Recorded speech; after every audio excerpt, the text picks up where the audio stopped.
Okay, we are live, but we'll let it breathe just for a moment while we bring on Facebook. We bring on Instagram, and then we're going to get things cooking on tonight's gut reaction. Cannot wait. Been looking forward to it, and we are good. Welcome in, everybody. It is the Mile High Huddle podcast, the gut reaction. I'm your host, Chad Jensen. With me, my fellow football priest. You know him, you love him, Zack Kelberman. Zack, we saw another Zack playing a lot of quarterback for the Denver Broncos today. I'm sure we'll spend a lot of time talking about it, but what was your gut reaction to the Broncos coming out on top in this one, bigly 38-12? Number one, preseason or not, Chad, I don't care. It's so nice to see the Broncos score touchdowns, be it on offense or defense. They had that Bailey pick six. I think Zach Wilson earned the QB2 job today. He was just more dynamic than Jarrett Stidham. He moved the ball better than Jarrett Stidham. He has more arm talent than Jarrett Stidham.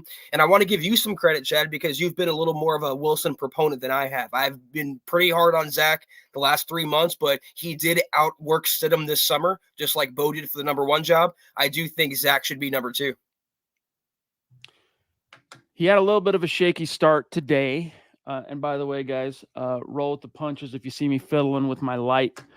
He had a little bit of kind of a shaky start today, but especially in the second half, he played a lot better. And of course, it didn't hurt that the Cardinals defense was like, hot knife through butter. It was just absolutely atrocious. I'm surprised that dude, that head coach, frankly, I know it's preseason, but I'm surprised he still has a job, Gannon. But hey, Zach, do you make anything of the fact that the Broncos went 3-0 this preseason? Then we'll grab Ted. No, I mean, I'm not putting too much in wins and losses or stats for that matter. I just want to see how the players perform under the bright lights, Chad, in a different kind of setting. And to me, Zach Wilson was a better quarterback than Jarrett Stidham. Ted, what is going on, big dog? So good to see you today. He says Zach Wilson has the talent. The problems just seem to be mental. Higher ceiling, lower floor, agreed, than Stidham. Not sure who should be the backup. Hope to catch you guys at the meet and greet, MHH for Life. Dude, that would be so rad, Ted. That would be so rad, bro. It's only in 3 weeks' time, so can't wait for that, my friend. But that's the trade-off that you have to, the trade-off analysis, Zach, that is going to be taking place tonight and tomorrow. And according to Sean Payton on his last presser or whatever it was, Friday, I think, we kind of already have a pretty good idea of what we're going to do.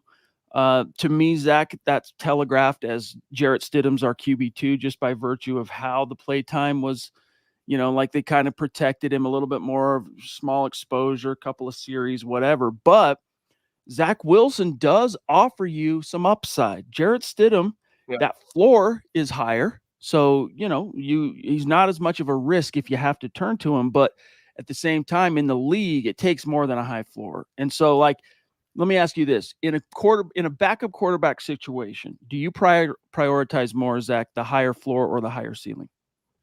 I would go higher ceiling just because you don't have to worry. You have your starter and you can kind of gamble a little bit. You can have that project in the pipeline like Sean Payton wants, and that would be Zach Wilson. And I got a comment on Twitter comparing Zach to Drew Lock and in terms of how low his floor is.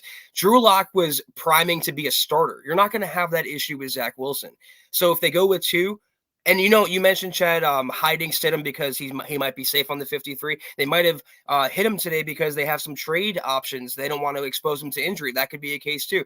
But if it goes on momentum and it goes on the gameplay, I don't know how Sean Payton comes away with this, thinking that Jarrett Stidham offers him more dynamism than Zach Wilson at that most important position, Chad, at all sports. David, the Papa Bear McElrath jumping in with a super. Thank you, buddy. Great to see you. He's saying outstanding. It's just a good precedent. You take it as a positive harbinger. It's a good omen that the Broncos went undefeated in the preseason. Does it necessarily correlate to teams having success in the regular season? Obviously not. But just like Sean Payton talked about, you want to create a culture of winning, a winning culture. You got to win these games, even if they are exhibition games. So I agree, David, outstanding, and especially to do so handily, right? This game, right. Broncos come out on top 38-12. Last week, Broncos come out on top 27-2. Now, the first game wasn't quite as authoritative. It was a little bit narrower, but they still won 34-30, Zach. I think the '08 Lions, who went winless that season, they went undefeated that preseason. So there's no correlation to success. But again, it's how the individual players performed. It'd be one thing if the Broncos went 3-0, but like Bo Nix limped through these starts and they won in spite of him. No, they won these games because Bo Nix looked so good in preseason. So that's what I take away: the players and their progress. I see here just to shift gears a little bit. And by the way, Jarrett Stidham. I mean, I'm scrolling through everything I can remember from him this preseason, Zach. Not anything at all did he do that impressed me, for what it's worth. Not that, they need to impress your boy here to determine who makes this roster, but an interesting change of pace from Brandon Williams on Facebook. Good to see you, big dog. Thank you for the stars in the comment. He says Keydron Smith needs to make the 53. Yeah, once again, Zach, this is an interesting one. The Broncos have a little bit of a conundrum on their hands because on one, you've got a 2023 draft pick, JL Skinner, on the other. Because obviously Devon Key, to me, is the next best safety that we've seen so far. And Brandon Jones obviously being earmarked for a starting role. But this Keydron Smith, man, he's got his fingerprints on 3 takeaways this preseason in 3 games. That's not a gift horse I'm looking in the mouth. I'm not thinking too hard about that one if I'm the Broncos. I'm finding a way to keep him around. He's always around the football. He has a nose for it, and it's hard to find those kind of players. And I was going to say, Chad, that you're going to have to lose someone to make room for Keydron on the 53. Maybe they part ways with DTY. I know he's hurt. Maybe you give him an injury settlement and release him, and you can't make the club from the tub. I'd rather have Smith, who's out there making plays, than DTY, who was frankly a little disappointing. But I tend to agree. He's been a bright spot this preseason. Patriot Tex, great to see you, bro. Hope you've been well. He says, good preseason. I'm hopeful for the future. I predict 9 wins this year. Hashtag MHH for life. Awesome. 9 wins, we shall see. Zach, I was enthused to see your boy Lavelle Bailey notch himself a 96 or 94, 96-yard interception return for a touchdown, a pick 6, the undrafted rookie linebacker from Fresno State. 94-yard pick 6, Zach. Super athletic play. I know it's the fourth quarter of a preseason game, but this is a guy that Sean Payton singled out when he talked about the linebacker competition earlier this offseason. Undrafted rookie with another nose for the football, but also athleticism. And Chad, how much on this podcast alone have we been pounding the table for an inside linebacker in Denver that can help out in pass coverage? That was so refreshing to see today. It was, and it gassed you, boy, too. I mean, you could see him huffing and puffing on the sideline after. I mean, who expects to have to sprint 94 yards for your life, basically? That's I don't blame him. But, hey, Hatch Winnick reminding everybody, thank you, buddy. He says, please do smash the like button. Plenty of us in this podcast right now, so do the bare minimum on your end. Hit that thumbs up. Yeah, guys, it's especially now that things are cooking again. It's a small thing, no skin off your teeth. Make sure you hit the like button. It helps us out a lot. So smash it. We have right now 210 people live on YouTube, about half of that on Facebook. Hit the like button, guys. We need you. We need you. Good reminder, Hatch Winnick. And also good to see you, big dog. Lawrence says, what's up, guys? This preseason, we are upgrading the number of wins. This season, we were saying about 7. We were saying, I don't know who we is that the royal we, speaking for yourself, Lawrence, in that sense, in the royal we, but I think 7's kind of the floor, to be honest with you. I think that's the floor. That's a bare minimum that I would expect pretty much of this team. I'm seeing it more as like 8 or 9 wins. 10 wins would be really awesome. It is a rookie quarterback. We're all excited about him. But we can't jump the shark. No, we're not speaking French around here, Lawrence. No, we. I mean, you can have your opinion if you think that's what the Broncos will finish with. Chad and I have maintained that this roster, this team is not as bad as the national media and some other folks want to paint them out to be. I agree with Chad. I think the floor could be 7 wins. I think the ceiling actually could be 10. Once again, I'm not saying he will be, but the CJ Stroud effect, when you have a rookie quarterback, Chad, that hits from day one, it galvanizes your whole team. And look what they did. So 10 is not impossible by any means. George Fox, what's up, bro? On Facebook saying, looks like we have a team that should be as good or better than last year. Thanks for all your team does for us in Broncos country, Denver Broncos for life, MHH for life. You got it, George. Thank you, buddy. Yeah, I mean, if you could get 8 wins with a Russ falling apart, total non-fit at quarterback, I think you can do even better than that with a quarterback that's a pretty accurate extension of Sean Payton on the field, even if he is a rookie. Keith says, listen, dudes, Zach Wilson cannot be the QB2, the sacks, the near interceptions, the bad decisions, the taking the hits. What are we talking about? I feel you. But again, especially in the second half, I mean, they weren't playing their twos too much. I guess the O-line, they did play them quite a bit. You saw a lot of Pert. You saw a lot of Alpal. Or what do they call him? Palcho? Palcho? Let's Or, go, yeah. yeah. Anyway, but yeah, especially early on, Keith, as I mentioned at the top of the show, a little shaky. But he found his feet. And that's the thing with Zach Wilson is how much do you expect as far as the backup quarterback, the Broncos to have to turn to him? And if you do, like, God forbid, something happens to Bo Nix, which one under the tutelage, Keith, and I want your honest opinion on this, of course, which one under the tutelage of Sean Payton would you feel the most optimistic about the Broncos still finding a way to make something of the season? The odds would be low with either guy.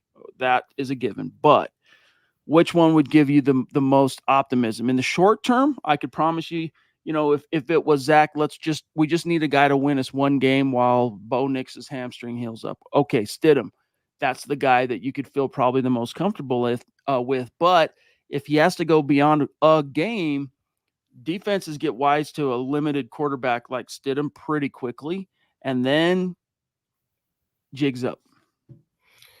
Yeah, I mean, Keith, I see where you're coming from. In a perfect world, you're not going to see your quarterback 2 on the field at all in the season. Your quarterback 1, Bo Nix, would be all you need. But there's a reason why Sean Payton made the trade for Zach Wilson. There's a reason why he's kept him around and talked about him as a project that he wants to build up. And I had I guess a Jets fan on Twitter say to me, you're going to see, because I said Zach Wilson should be QB2. And he goes, you're going to see how bad Robert Saleh messed him up in New York. Speaking about Zach Wilson, we have to remember, and far be it for me to defend Zach Wilson because I've been trashing him the last 3 months, but he was the ultimate project, and he's still in his he was traded around the draft. So he's in his 4th month in Denver. This is a guy that's going to need some time to maybe scratch the ceiling of what he could become, but you can't deny, Keith, or anybody else, that he's shown steady improvement over the course of the summer, and that's what you want from any player, let alone a quarterback. Plus, I'm still very much #trust, in Sean. I trust especially when it comes to the quarterback situation. But real fast here, Howie's saying number 83. That's Michael Bandy. Impressed me. Can't remember his name. Gave me I think he's saying like Julian Edelman vibes, Wes Welker vibes. And yeah, he did finish with 2 receptions on 3 targets. Michael Bandy for 26 yards. The Broncos, Zach, leading receiver today. It was really nice to see him finally make a splash. Brandon Johnson, 2 receptions on 2 targets for 83 yards and a tutty, including that 46-yard score off the right arm of Zach Wilson, which, albeit Zach was a little bizarre, the television broadcast, the CBS crew did a good job of portraying how that was really bizarre, how that Cardinals safety did not really try to make a play on the ball. It was weird. But I digress. Good to see Brandon Johnson, Zach, make an impact. And then David Sills, that once highly, highly recruited, what was he, a junior high school quarterback getting recruited to Division I football way back in the day, has an injury, has to become a receiver, bouncing around the league. Here he is, Zach, 2 receptions on 2 targets for 38 yards.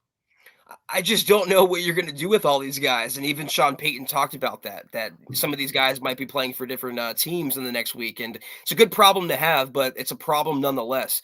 Yeah, you have Philip Dorsett, Brandon Johnson, Jalen Virgil, Sills, Lil Jordan Humphrey, who didn't play today, Chad. Interestingly enough, he might be a lot maybe for the 53. But I just want to see where they go and what they do. But I'd be surprised if a lot of these guys crack the final roster. Yeah, Scott, thank you for reminding me of the school. So David Sills, the 5th, 7th grader, gets offered by Lane Kiffin at USC. What a story that was. David McElrath jumping in again. Thank you, brother. He's saying #12-5 or better for your Denver Broncos, coming off a 3-0 preseason display. I love it. I love the optimism. Diamond Rattler, what's good, big dog? Great to see Thank you you, man. today. He's saying with a super chat, and thank you, bro. He says, let's get it, my boys. Let's begin." Now, Zach, we fall back into a posture of hurry up and wait. Yeah. 2 long weeks until the season opener, but it'll be here before you know. We'll be here, doing our 3 nights a week on our show, trudging along. MHH will still have a 7 nights a week podcast. That opener will be here before you know it. We're also going to be pretty busy the next 48 hours with the roster cutdown deadline approaching Tuesday, Chad. And because the Broncos had a Sunday game, they're going to be getting a late jump on it. So we'll have plenty to talk about on tomorrow's podcast and plenty to talk about, as always, leading into week 1 at Seattle. Plus, I'm sure many of you have some fun plans for Labor Day.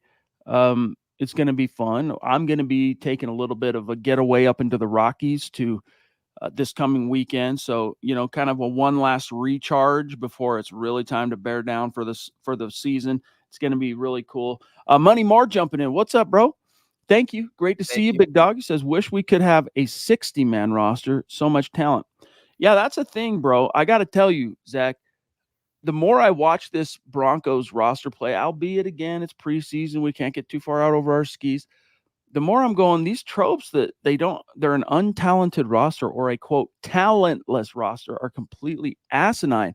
There is legit talent up and down this roster, Zach. It's just that it's relative no names, but the talent's there. What does it take? It takes a coaching staff with the ability to extract that talent, turn it and translate it into production on the field, production in the standings, and then all of a sudden, your boy Sean Payton, Zach, is looking like a genius.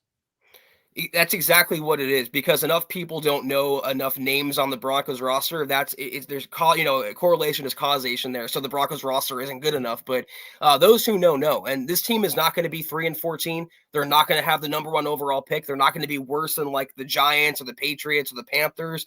They are going to surprise a lot of people. And even if they don't make the playoffs, I think a lot of crow will be had this fall. Big Earn, great to see you, my friend. Hope you're doing well. Broncos country only. That's what it is, my friend. That is what it is. Zach, a few other observations, some risers. I mentioned, of course, the top receivers, but don't look, another finally emergence, I should say, an emergence. Troy Franklin contributes 30 yards from scrimmage today on just 2 touches. He had a 9-yard rush, and I'm going, whoa, wait a minute. 16, that's Troy Franklin on a little jet sweep. And then he did catch on 1 target. He caught his pass for 21 yards. So Troy Franklin finally saying, hey, I'm alive. I'm here. I think there's been a major overreaction with Troy Franklin, and some of it was that fans wanted instant success and gratification because he played with Bo Nix in Oregon. And I get it, Chad, but it's so hard to transition to the NFL from college for a receiver. And Rashee Rice, for example, last year, a lot of people were thinking he was going to be like the wide receiver 3, 4, 5 and come along slowly. It takes some time. So I'm not worried about Troy Franklin. And fortunately, the good problem to have in Denver is they have other receivers ahead of him where he can kind of develop at his own pace. Leroy, then Naj. Leroy, good to see you, my friend. He says, good evening, Priest. Mile high salute. Zach Wilson has the great upside and fit in Sean Payton's offense. I feel comfortable if Bo goes down that Zach Wilson could hold it down better than Stidham, better arm talent, and he can scramble. Can't wait till week 1. Go Broncos. Again, it just comes down to a calculus of, what do you prioritize more if you're Sean Payton? With a rookie quarterback, he might err on the side, and I think he probably will ultimately, Zach, err on the side of the higher floor. But we're talking about the difference also in 29 start. There's a gap. You want to talk about experience in the league, speed of the game, intensity, stakes, all that. Zach Wilson has 33 career starts to Jarrett Stidham's 4. That is a sizable gap, Zach. See, I would tend to agree that you would lean on the higher floor if the rookie didn't already have a high floor. You're talking about Bo Nix, the most experienced college quarterback of all time. I mean, that was his calling card, Chad. That was a red flag entering the NFL, was that he was all floor. So I don't think you have to, overcorrect too much and have a lower ceiling guy just because you think Bo Nix is a rookie. You can kind of feel good enough to play around at that backup spot. And if Sean Payton goes that way, then you're going to want Zach Wilson. An interesting point. You already have a quarterback that your starter that you're going with, even though he's a rookie, has a very high floor. So does that change the calculus? We shall see. And as you guys know, this is the Mile High Huddle podcast. We are your football priests, and 3 times a week we're here to offer you the absolution and answers to your burning Broncos questions. And one of our Mount Rushmore bros and super chat superstars here, Naj Altaf, checking in on the gut reaction. Love you, bro. He says, "Hey, brothers, I get it's preseason, but it was a dominant one of the better ones I remember. I think it speaks to the tough camp Sean Payton ran. I think their guys will surprise people with the physicality starting in Seattle." And Mr. Producer was kind enough to remind here, Zach, that you had the Broncos, Commanders, Jags, and Steelers go undefeated. Those are the 4 teams that went undefeated in this preseason. It's a good point. Yeah, I mean, there's never been any sort of connection between preseason and regular season success, but you can kind of see where the team is trending. You can kind of see what their makeup is. You get glimpses, Chad, in preseason play, and it's been all positive vibes. People are riding high about Bo Nix, and if they want to consider the Broncos pushovers, like Naj is saying here, maybe Seattle learns week 1, maybe Russell Wilson learns week 2, that they're not going to be pushovers in 2024. Naj, can't wait to kick it with you in just a few weeks, bro. It's going to be so dope at the meet and greet. Lawrence is saying, well, listen, dude, any quarterback looks better with Tim Patrick. He's so good. Hey, man, Tim Patrick, what a great story. They talked a lot about him today on the broadcast, even though he didn't suit up. But, yeah, he's a nice little security blanket for whoever is calling the signals. Jordan jumps in, Zach, with a super chat on YouTube. Thank you, Jordan. Welcome. Appreciate you, my friend. He says, Wilson, the backup, Stidham, and Pirine are easy cuts. That's the running back, Samaje Pirine. The undrafted rookie we mentioned earlier, Lavelle Bailey, he of the 94-yard pick six, makes the team. Wilson has a higher floor than Stidham's ceiling. Oh, that's a good way to put that. Oh, dang, dude. Is Wilson's floor higher than Stidham's ceiling? Deep thoughts.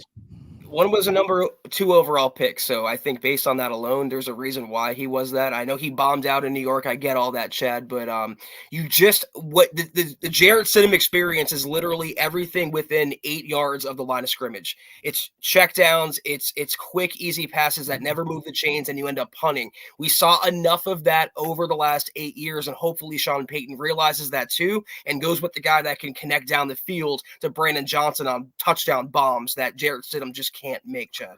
The other thing I like to see this from Zach Wilson is, he knew that this was a big opportunity for him because whether he sticks around in Denver as Bo Nix's backup or ends up elsewhere, this was his chance to really kind of show the league where he's at, talent-wise, headspace-wise, mindset-wise, after an offseason and an entire summer spent under the wing of Sean Payton. And I liked his intensity, like in an exhibition game, going for the freaking pylon. He came up short, but just getting that was a physical play. I know I would have been rendered incapacitated. I would have been carted off, rushed to the hospital in an ambulance.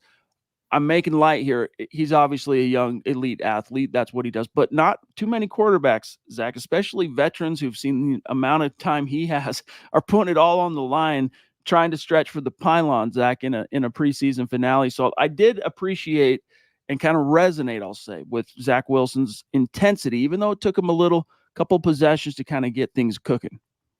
I just think he wants it more. I think the fallout with the Jets humbled him a lot. I don't know a lot about Zach Wilson, but again, former number 2 overall pick and the future of a franchise. And then he became relegated to 3rd string and then traded for a bag of footballs. I think he's a bit of a chip on his shoulder, Chad, with the Broncos, and that's a good thing for them.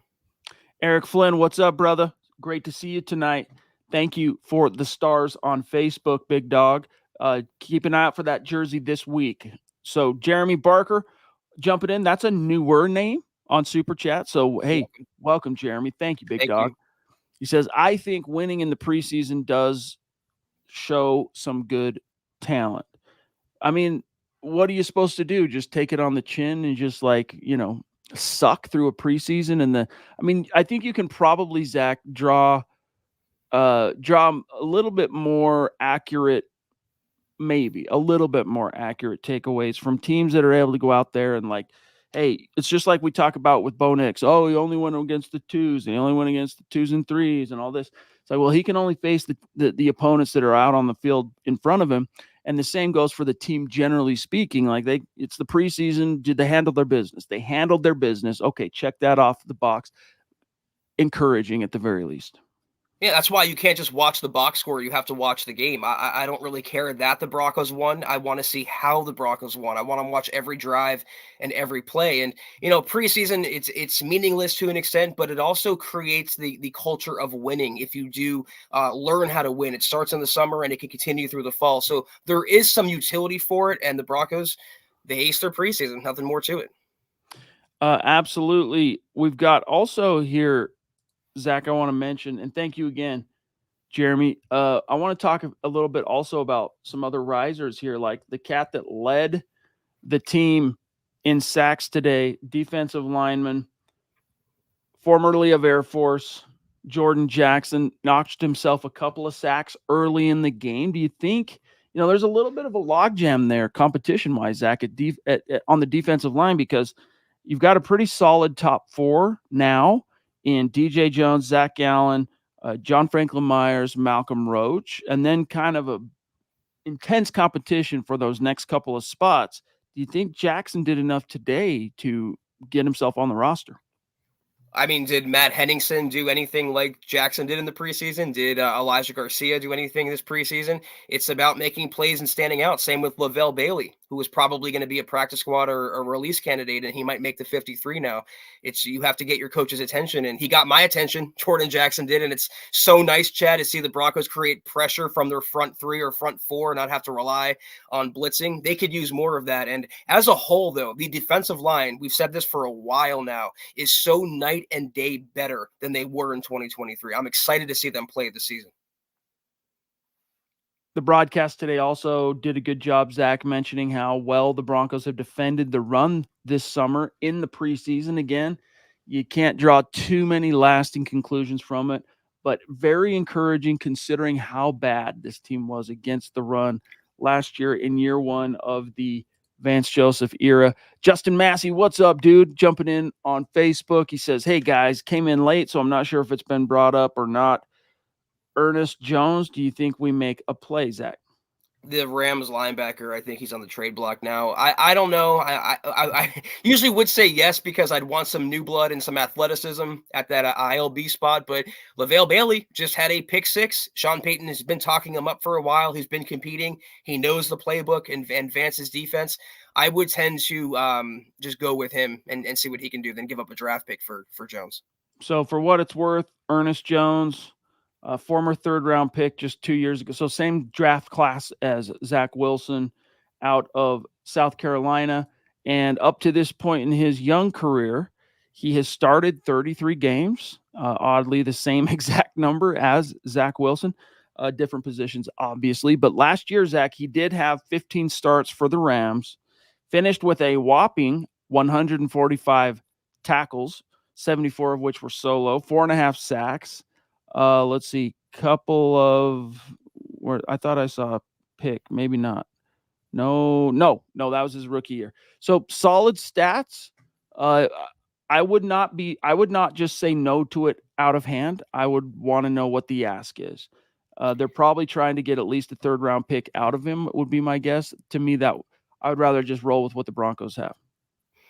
Yeah, I also want to know why he's available. I mean, elite inside linebackers don't grow on trees, but we'll see what happens there. We got Cherry Anchor Barbecue. That's a newer name. Makes me kind of hungry as well. Appreciate you, $4.99 super. Any concern at safety? Hope our new safety for Miami is up to speed by week one. Well, Cherry Anchor, Vance Joseph himself was concerned about Brandon Jones in the absence there with that hamstring at safety. He says it was absolutely a concern, and because he's missed so much time, he's a new player coming to a new system, but he's getting healthy now, and he should be okay for week one. PJ Locke knows the system. He played really well last year. JL Skinner had a great camp. We talked about Keydron Smith. So I'm not feeling great about it. I would like a little more stability there. It's so new with Simmons gone and Kareem Jackson gone, but it's not keeping me up at night by any means. Real quick, keep that up. Scott, is there someone citing Broncos as a landing spot? Okay. All right. Um, I don't know. This, bringing in Brandon Jones from Miami. We're not talking about. I know we got a few bucks, obviously, but Zach, we're not exactly bringing in a guy like Justin Simmons, and I don't mean even as a player who has as many individual accolades, for example, as Simmons. I just mean someone with that much starting experience in the league. I mean, he doesn't have that much experience. It's kind of bizarre to me that he's kind of being treated, it would seem somewhat as like a shoe-in starter next to PJ Locke. But whatever shakes out with him relative to the injury bug, and he might take a couple weeks, Zach, getting up to speed. I am encouraged by what I've seen this summer by Yeah. Devin Key, and then also how do you say it? Keydron Smith. Mhm. And even JL Skinner at times, but specifically Key and Smith have impressed me this summer. So if Jones isn't even perfectly healthy in time for the opener and you got to kind of work things in, I think Key and PJ Locke could hold down the fort till you saw what's what with Jones. Kind of unrelated, but kind of not. It was good to see Levi Wallace out there tonight, Chad, making Yeah. a big tackle in the open field and getting over that hamstring injury. It's important that he takes hold of that cornerback 2 job if he does. Dennis Woods, what is up, my brother? Jumping in with the super. Thank you. He Dennis. says most of Zach Wilson's problems was a poor O-line, especially late. Well, yeah. Once that third unit O-line came in, the tackle play is just so bad, especially off the right tackle, dude. Frank Crum, I'm sorry, just does not belong in the league. He missed his window. You're not gonna, if you're that rough around the edges, Zach. If you're that raw, like frankly, I'm surprised the Broncos haven't already cut him. Like he's that hopeless. Like there's no chance in HE double hockey sticks. This cat is sticking. And yeah, I mean, it was just constant pressure, especially off the edge for Zach Wilson. But he seemed, Zach, to acclimate to it and kind of anticipate it better in the second half, even though it was that third string unit that was the biggest sieve. But yeah, I wouldn't say most necessarily of his problems were a poor O-line, but that's one thing, Zach, that he has faced pretty much consistently in all 3 games is this horrendous last team O-line that Knicks and Stidham haven't really had to deal with. I was getting ready to agree. I thought you were going to say it's the same thing he experienced in New York. Shoddy offensive line plays, and that Yeah. can stunt any young quarterback. And he's still growing, and he's still learning, and still shaking those old bugaboos. And I think when you insert pressure to him and put him in those situations, it's PTSD for a quarterback. Michael Davis jumping in. Thank you, bro. He says, "Hey, Priest, much love, fellas. Any word on Damari Mathis? In case you missed it, second defensive snap, Mathis went down. It was a right ankle, and he kind of went down for the tackle. Then he got piled on, and it just bent his leg back awkwardly, carted off. I haven't heard an update, but then again, Zach, we go live immediately after the game, so we're not hearing anything Sean Payton said. But it was unfortunate, even though it would seem Riley Moss won cornerback 2. Yeah, Scott dropped in a update from Mike Kliss. X-rays on Mathis's ankle were negative. Initial good news. He will have an MRI tomorrow morning. So it is good news for Damari Mathis, though. I don't see it from him, Chad. Every time I'm looking up, he's out there getting beaten coverage, and now he's hurt, and he might have put himself behind the 8 ball and pushed himself off the roster. Cody, 34, 27, 38. I hope these numbers continue talking about the Broncos' point totals this summer. So if we were to extrapolate that, that would be a 33 points per game average. Obviously, you can't do that. It's the preseason. Almost half of the guys contributing to those totals aren't even going to be on the roster in 3 days' time, Zach. And but still, it's precedent, it's momentum, it's production, and it's just setting that precedent, and that even in an exhibition format, Zach, it's setting that belief and expectation that, hey, when we cleat up and we suit up to go to battle on the gridiron, we expect to win. Yeah, I mean, I don't really care. The Broncos could have lost these preseason games, but the fact that Bo Nix didn't take a sack, for example, the fact that he didn't have a pick, for example, the fact that he ran the offense on schedule and looked poised and confident and very much unlike a rookie, those are the winning factors of the preseason. And we had our cake and eat it too, Chad. We have the growth, and we have the stat sheet and the win column. I'm still kind of waiting for this running game to show some real signs of explosive consistency. Lawrence says, "I think we could do a. Do you think we could do a roster prediction?" Yeah, I mean, yeah, exactly. Um, Someone would have to keep track of the numbers, you know. Let's see how we do the rest of the night. Maybe before we get out of here, possibly. But Zach, the running game still like Zach Wilson. Of course, you can't really count him. He's scrambling and whatnot. But Audric Estime looked okay, but he still only averaged 3.6 yards per tote. Blake Watson, 3.5 yards per carry. Tyler Beatty, 3.2. I mean, it's pretty similar to mostly what the running backs have looked like all summer long, with the exception of they did look a little bit better with Bo Nix last week in that second game. Estime also caught a pass, so on virtue of that alone, Chad, it makes Samaje Perine expendable. It's the same thing. I can speak for myself that I've been saying all summer and all OTAs and spring and stuff. But yeah, I think the running backs, as the season gets going and the physicality opens up of the regular season, the running game will look better.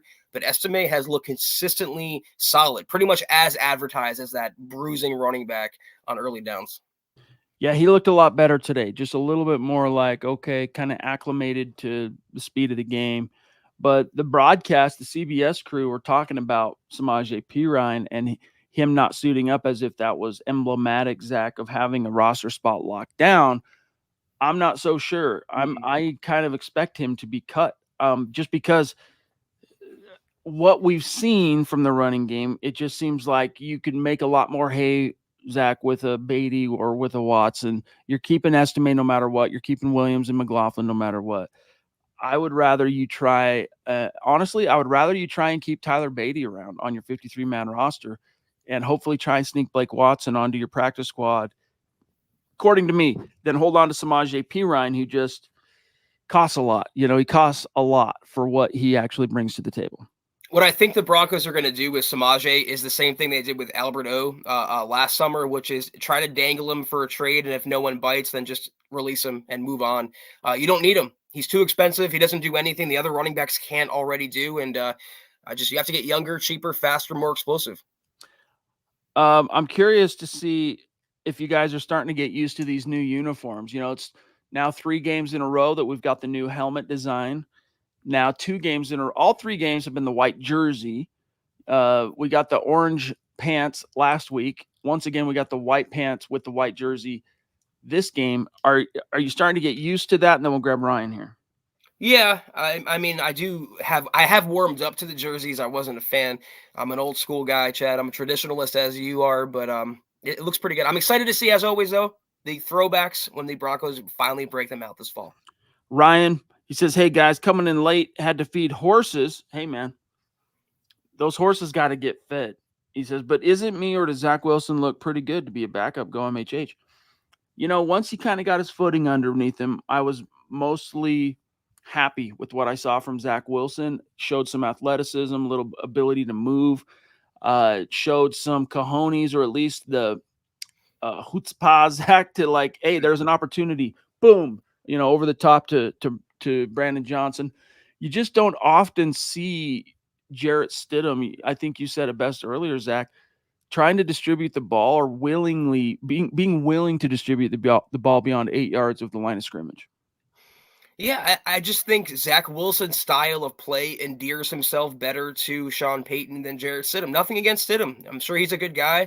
He's a decent backup quarterback, but he doesn't want, I don't think Sean Payton does, another aw shucks, golly gee, another Russell Wilson type. He wants the fiery, go out there and prove it kind of the a-hole mentality at quarterback. And again, we'll see what happens and what criteria he uses, Chad, to decide. They might end up just keeping 3 guys, honestly. Normally I would not say that based on just just what we've seen on the field in a vacuum. I would say, nah, they're going to choose between one of these guys. But with how much Sean Payton has gushed about Zach Wilson, his third string quarterback, like it doesn't sound like the words, Zach, of a head coach who's fixing to or coming to terms with cutting him. You know what I mean? And so They might keep all three. It will not surprise me if they end up cutting Jarrett Stidham because you can save $3 million on the salary cap compared to Jarrett Stidham. I mean, cutting Stidham or compared to Zach Wilson, cutting Stidham, it's $5 million in cap savings. All right. But when you compare what Zach Wilson costs, which is something like we'll just say 2.5, you end up saving about 3 million, two and some change, Zach, on the cap if you go with him. Or you could just keep them both because neither of them are particularly expensive. Here's my problem, though, if you do keep 3, and if they do, I wouldn't be surprised. I'll admit I was wrong, yada, yada. But if you keep another quarterback, that means you might be losing a Brandon Johnson. You might be losing a Lavelle Bailey. I just don't see the upside to it. You have your starter in Bo Nix. If you want a little more of a ceiling, you have your guy as well. If you want a floor, you have your guy as well. I mean, I don't think they need 3, Chad, but again, I could be wrong. We shall see. All right, guys, we're doing pretty good with time. We're at 40 minutes. But if you have any burning topics, questions, supers, get them in the chat, and we will make sure we get to them before we dip on out of here. Like this one here from the Duchess, Michaela Parker, Mount Rushmore member of the community. Can't wait to see you in a few weeks.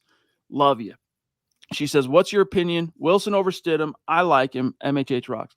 Gun to my head, I'm erring on the side of upside. Let's not pretend, Zach, that the actual gap from what we've seen between Stidham and Wilson is just massive. Oh, it's not perfectly obvious. And so you do have to start doing calculations. I'll speak for myself. To me, it's not perfectly obvious. You do have to start going, all right, well, what's more important to me? Is it the higher floor or the higher ceiling? In this case, because I have a high floor starter, who I also happen to believe has a much higher ceiling than people give him credit for, I'm okay going with the guy that's going to cost me $3 million less to hold on to. He of the higher ceiling. Yeah, my face got rankled a little bit, and I tend to agree with you, Chad, and I could see it going with that. If it went that way, but you mentioned earlier that the NFL and playing quarterback, a lot of it is momentum, and you look at Stidham's first possession against the Colts. What happened? A pass went right through his hands, or Samaje's hands, and it was a pick. Look what Zach Wilson did today. He threw a deep ball, and the defender could have picked it off, but he timed his jump wrong or whatever happened there, and Brandon Johnson caught it for a touchdown. If momentum counts in this quarterback competition, I think the gap is Grand Canyon size, Chad. Zach Wilson has all the mo after the preseason. The other thing to factor in here, because I agree with you, man, but here's the other thing to factor in. It could be a little bit of a predictor. Is you want to keep your rookie quarterback as kind of comfortable as you can. It's a new situation, entirely new. Not that football's new, but the league, the teammates, the environment, all of it.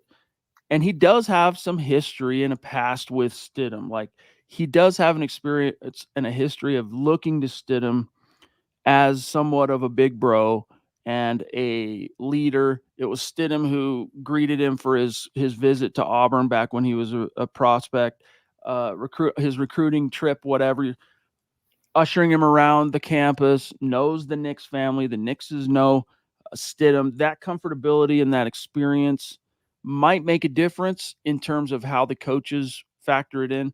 Or it might be that because there is that kind of like, I was the man at Auburn before Knicks came around, and I was the one that ushered him around campus, all this. Maybe you want to get rid of that big bro juju. I don't know. But I think it's part of the calculus here. I don't know that there's anything that Jarrett Stidham can teach Bo Nix about playing quarterback in the NFL. That's my opinion. And if Bo Nix wants a younger kind of big brother, you have Davis Webb, who's 2 years removed from playing quarterback in the NFL. That's his quarterback's coach. That's the guy that was, dapping him up on the sidelines. So again, Chad, I could see it going either way, but there's definite pros and cons we can lay out for either quarterback. I like the way Scott put it here in our private chat. If Jarrett Stidham, not Zach Wilson, but if Jarrett Stidham had started 33 games, we'd be talking about how low his floor is. Mm-hmm. Again, 5 years, says Scott. 5 years, 4 starts, 3 teams. Jarrett Stidham, he's a dime a dozen journeyman. That's what he is, dude. Thank you, Mr. Producer. Well said. Zach, let's quit pretending that he's this like ideal, perfect quarterback. He's Jarrett Stidham, dude. Mm-hmm. Okay? He's a journeyman. And Zach Wilson, it's not because he's a former number. I'm not being like bamboozled here because of his draft pedigree, right? Former number 2 overall pick just 3 years ago. I'm going off what I've seen this summer. There's just a little bit more cashews, a little bit more juice, a little more oomph when that dude's out there. Now it comes with a little bit more danger, a little bit more risk. But if the chips are down, I'm hoping that guy's my quarterback more so than Jarrett Stidham. I got to be frank. Sean Payton gave himself away a little bit. I don't know if you caught it, Chad, in the quotes that we get sent, but he said he wants his quarterbacks to take chances. Not being stupid or reckless, but he wants them to push the ball down the field and take chances down the field. If that's his criteria, if that's what he's looking for, Zach Wilson, easy choice. Clay Wise, what's up, brother? Says, hey, keep Wilson as QB2. Higher floor, lower cap cost. Peyton could potentially build him to the point of good trade bait in the future also. Yeah, but your future is pretty slim. You don't have a lot of rope relative to that future because when's the trade deadline, Zach? Somewhere in the middle of October, right? That's how much time you have because he's in a contract year. So they didn't pick up his 5th-year option. They had the prerogative to when they acquired his rights from the Jets, opted not to. So he's in a contract year. This is his 4th year. So you've got to your calculation here, Clay. You've got till basically October to build up his value. Well, today was the last time teams are going to see him. So whatever that value is, it is now. That's as high as it's going to get right now. Recency bias, all those things. If your idea is to trade him, you got to do it right now because whatever that juice he might have built up over this preseason, it's going to fizzle to non-existent by the time you get to October, if he's your backup. I know we've debated who should be the QB2 the last 46 minutes or so, but one thing we can agree on is thank God the Broncos drafted Bo Nix. Imagine if they didn't. For anyone who wanted Brock Bowers or Terrion Arnold or whoever else, you saw today what life would have been like in Denver if you did not draft Bo Nix. The Jarrett Stidham show or the Zach Wilson show, thank God, God bless Bo Nix, period. And God bless Sean Payton for not allowing this team to go into the 2024 football season with that being the quarterback situation. Thank you, Sean. Jeremy Barker jumping in with the super chat. Welcome and thank you, Jeremy. He says, you, what Jeremy. about Justin Sternad playing good? I thought he was okay. I wasn't like overly impressed with Sternad today. I was more impressed with him in the second game. Not all that impressed with him in the first game. So to me, he's kind of 1 for 3 this year so far. But just for the sake of being comprehensive, he finished today with second leading tackler, 6 combined, 4 of them were solos, and then he also had that sack, Zach. So what'd you think of Justin Sternad, who the Broncos did, let's not forget, they did re-sign him. They did bring him back. And then you also had Lavelle Bailey make a big ass play today. Yeah, with Sternad, I likened him to Greg Dulcich, where when he's on the field making a play, I literally go like this, and I'm like, how long until he gets hurt again? It's unfortunate, but that's his history, is just being constantly injury prone. And I don't think you can outshine someone who had a 94-yard, 96-yard pick six like Lavelle Bailey. He's worked hard this summer. He's stayed healthy. I've never been the biggest Sternad fan, Chad, going back years now. So, Jeremy, if it's up to me, I'm probably leaving him off the 53 and putting Lavelle Bailey on it. By the way, Pearl, we did catch your message, and we understand autocorrect. We love you, too. Hope you're doing well on Facebook. Whoops. Go ahead, Mr. Producer. Eric jumping in again. Thank you, buddy. He says, I don't know if you guys watch Ink Master, but Von Miller was on it a few years ago and was asked if he'd prefer a person whose skill is always average or if he'd want someone who has highs and lows. He wanted the highs and lows guy because of that upside they bring. Exactly. Now, there's a point of diminishing returns relative to that at the quarterback position because he has the ball every single play. So, if he spends too much time in the valleys, right, in the lows, Zach, and you don't see enough of the highs, then it can be quite detrimental. But as a general disposition and outlook and philosophy, Zach, I don't disagree with Vaughn. I don't either.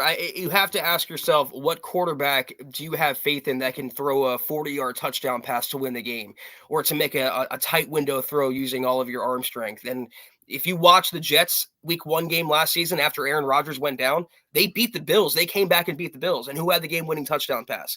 I don't think Jarrett Stidham is capable of doing that. Again, nothing to knock him. I don't want to, take it too sharp of a knife to Jarrett Stidham here, but if you're talking about upside or arm talent, it's not even comparable at all. Definitely. Bo Nix, rookie of the year. I love the handle. I dig it. Jumping in with a super chat. Thank you, my friend. If you got any specific questions or topics, drop it in the chat. Says, I missed you guys. Well, who are you? I don't recognize your handle. Who are you? Do we know you or you new? Bo Nix, rookie of the year. Zach, do you recognize this? I mean, I'm not saying like, who are you? Like, who do you think you is? I'm just saying like, don't. Are you like not commenter all the time, but you haven't been around for a while? Or did you change your handle? I'm wondering if you changed his handle. Yeah, Zach. I think so. Yeah, I think so, to reflect the Bo Nix draft pick. Yeah, let us know though. We missed you as well. Much love. Thank you for the support, big dog. Okay, Zach, we are at 50 minutes. Man, time flies, dude. Time just flies when you're having fun. Sean Payton on Mathis's return, courtesy of Mr. Producer. I don't have that information, and I wouldn't give it to you either. That's Sean Oh, Payton thanks, for you. coach. Thanks. I guess I'll just go, screw off, so to speak. Justin, JL looked good on special teams, talking about the safety. I didn't get to see much of his defense, but glad to see him out there. He was okay. He did make one really nice play on specials, but he's been solid, if unspectacular, Zach, on defense. Yeah, that's why you want Brandon Jones to get healthy. It's why you have PJ Locke and Keydron Smith. He's putting a lot of younger players on notice, including JL Skinner, who had a tremendous training camp. But again, it's all about getting hot at the right time. And who got hot more recently? That'd be Keydron. Sean Williams jumping in to say, great point, Zach. I had my fingers and toes crossed for drafting Bo Nix. So did I, by the way. Zach, if you remembered when you had a solo show, I called drafting Bo the number one choice in all. I called drafting Bo the number choice in all the QBs other than Caleb, I guess. Caleb Williams. Right. So saying best choice other than Caleb, that's what he was saying, Zach. Listen, Sean, great call. I was a McCarthy guy. I was whoever wanted Sean Payton guy. If it was Nix, May, McCarthy, I was all in whoever wanted whoever was going to be Sean Payton's guy. But good call there, and we have to just reap the rewards now of a Bo Nix draft pick. Okay, I'm trying to find that, Scott. It is from a movie. What is it from, dude? That's gonna bug me. Okay, Sean, you are the man. Thank you, bro.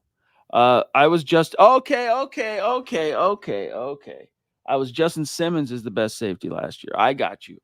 Now I remember. Welcome back, bro. We have missed you. Hope you've been doing well, my friend. Thank you. And for clarifying, appreciate you.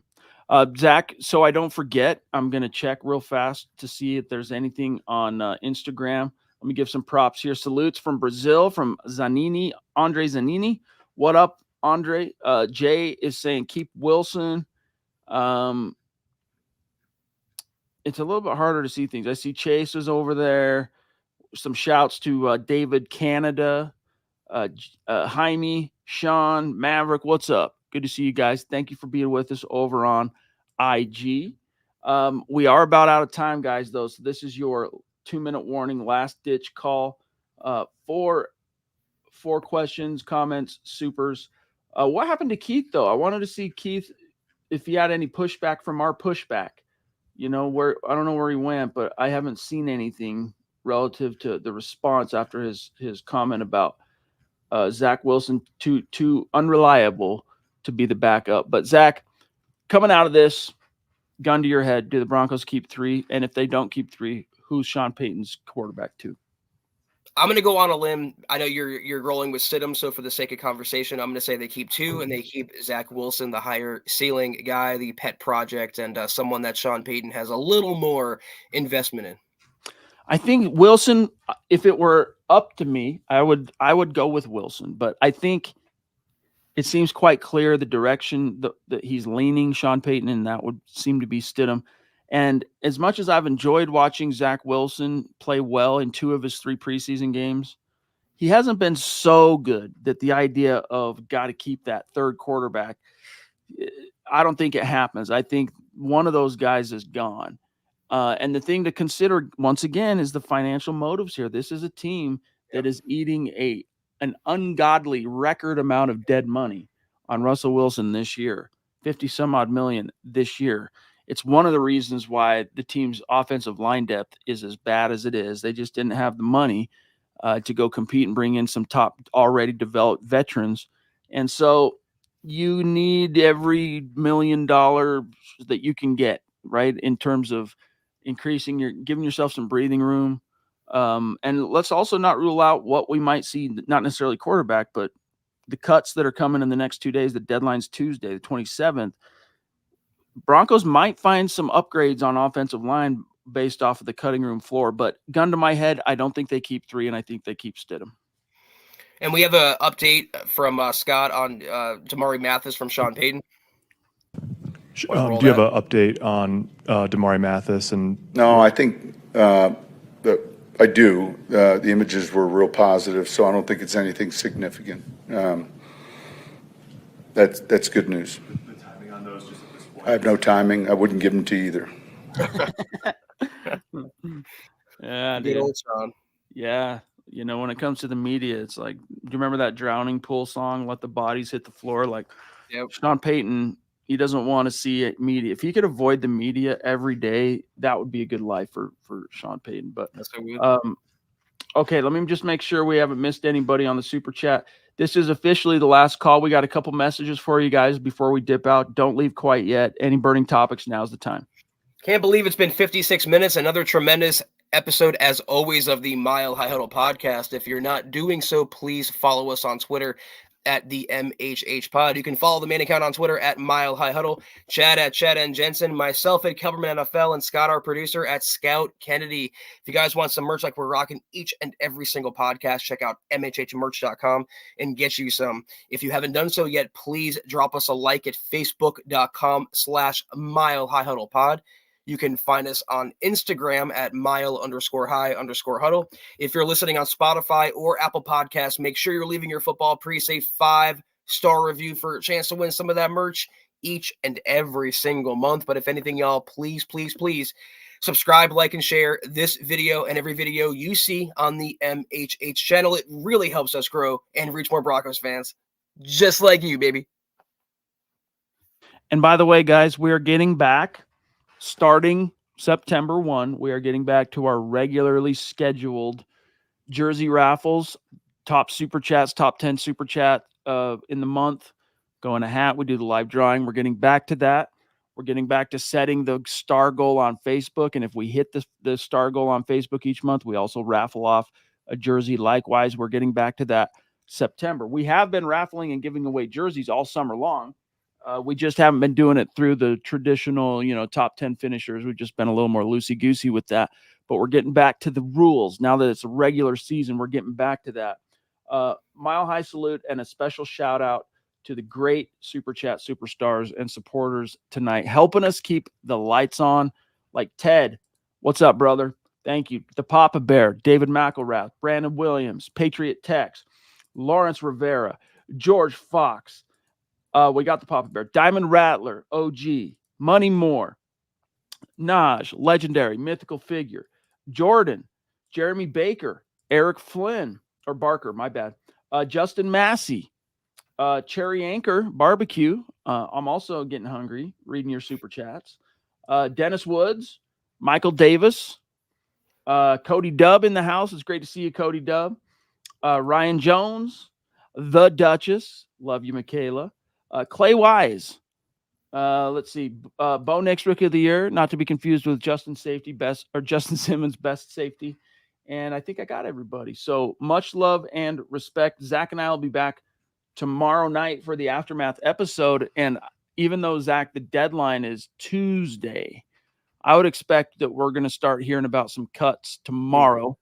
So should make for a really interesting podcast tomorrow night. Don't miss it, you guys. But Zach, I'm just going to throw a few names at you real quick as we close here. And I want you to either say made it or cut them. Not what you would do, but whether you think they did or not. Right? Okay. Yeah. I'm throwing a few names at you, starting with Brandon Johnson. Did he make the team? No. David Sills. No. Michael Bandy. No. Troy Franklin. Yes. Okay, here's a little bit tougher one. Nate Adkins. No. Tyler Beatty. No, can't do it. Jalen Virgil. No. Lucas Kroll. Pardon? I'm cutting everyone. Yeah, Lucas Kroll can make it. Okay, hold on. Blake Watson. That room is so bad. Blake Watson, I'm going to say no. I'm going to say makes practice squad.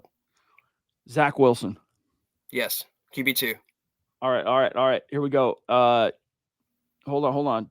Tillman, what's his name? DeAndre, however you DeAndre Tillman? Yeah. I don't know. Outside linebackers, too. I'm going to say practice squad. Keydron Smith. Yes, I think he makes it. Okay, hold up. Jordan Jackson. Yes. Devin Key. You keep Smith and Key? I'm going to say no.